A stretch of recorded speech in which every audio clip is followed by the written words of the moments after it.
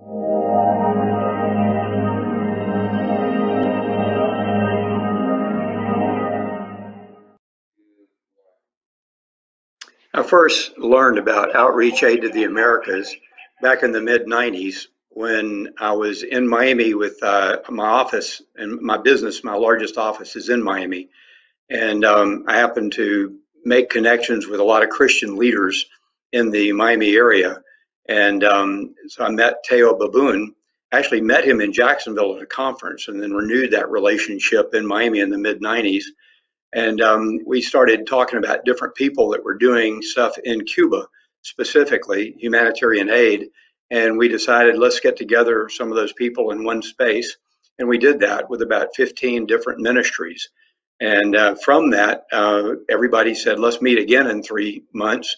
And it always amazed me that when you get a number of people in the room like that, one person is saying, well, I'd love to fly humanitarian aid to Cuba. And another guy across the table says, well, I go there every week.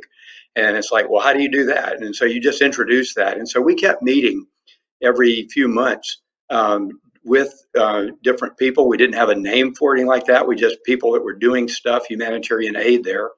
And eventually we started, and we were invited actually, along with the Cuban government and the US government, to go down in '99 and develop some type of humanitarian aid with the Protestant churches there. And so that's sort of what started what we call Echo Cuba, that later morphed into something bigger called Outreach Aid to the Americas, which reached far more than Cuba. So that's how I got introduced to it through Teo. We sort of founded it from its neophyte stages and then watched it grow from there, and it watched it being supported by many ministries along the way and many donors along the way too. So it's been a joy to work with for many years now, almost 30 years now.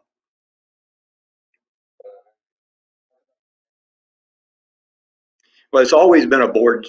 I've always been a donor and a board person.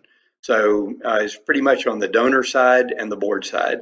I've just been fascinated by the number of people that were working in places like Cuba and now other places in Central America and throughout the Caribbean. And so mine is pretty much a board function and a donor function. And I've always been excited by the things that we've been able to accomplish.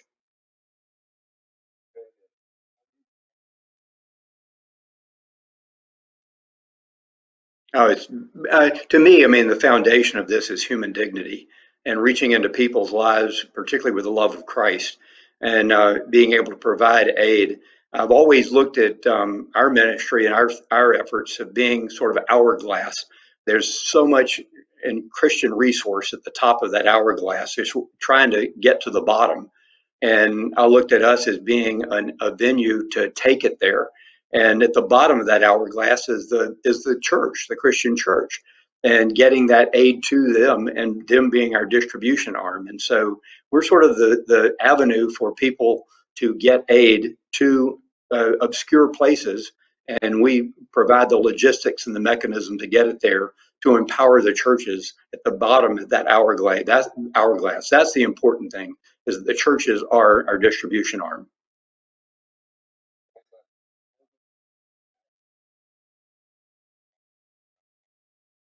Oh gosh, so many times when we've reached into the various pastors and denominations, and specifically Cuba, and now even further into the Caribbean basin, yeah, being able to provide them with humanitarian aid, food and clothing, and resources for them to meet the needs of their people.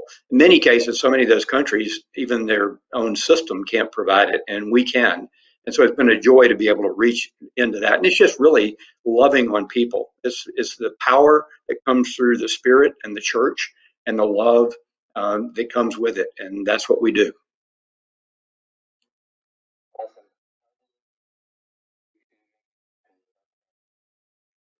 Oh gosh, I mean, anytime we give them resource that they can love on people, that's what the church is about, is loving on people.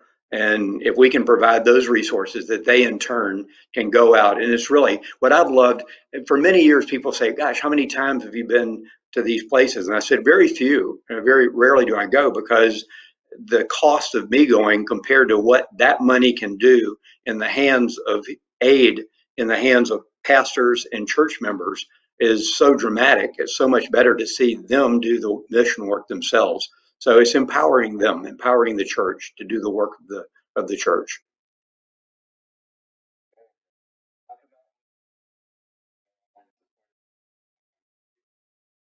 Well, I mean, just, if you go to the website, you can see numerous ways to do that, to come alongside myself being a donor, of how many ways that we've supported the churches, whether it's taking laptops to seminaries, to or just empowering the church through food and clothing. And we've got numerous very, very large organizations in the U.S. that can give us container loads of goods, particularly to meet the needs when we have hurricanes and items like that, that really can disturb a populace. And so it's just again donating to the ministry in that regard. Or it's harder now to probably go on foot as it used to be, but particularly with COVID.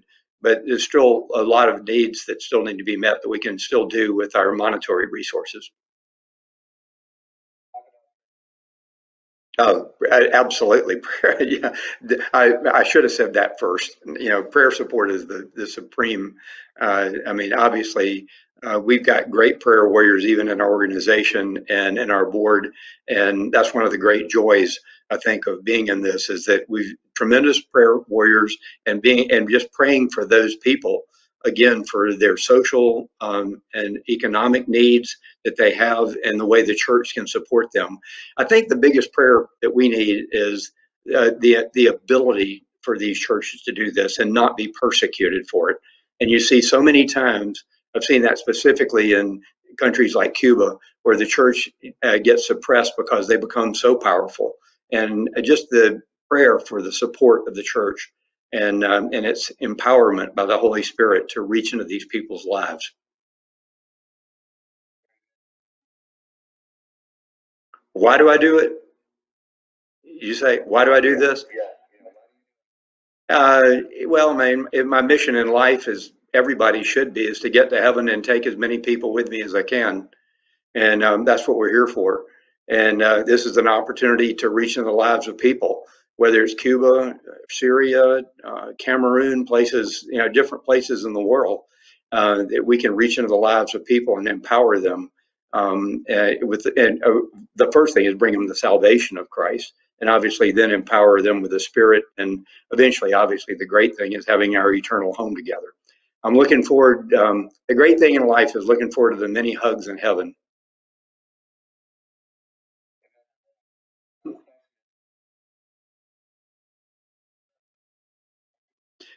Yeah, we're very blessed with a great staff, very committed people that really love the Lord, love what they do.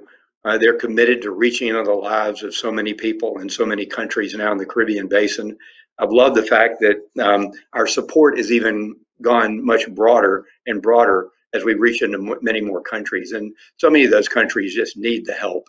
They need the support, particularly with so much going on with COVID, with hurricanes, with earthquakes, with you name it. And it's our opportunity to come alongside. We provide our resources; they provide their faith. I love coming along the churches that are in so much in need and watching their faith. It's amazing.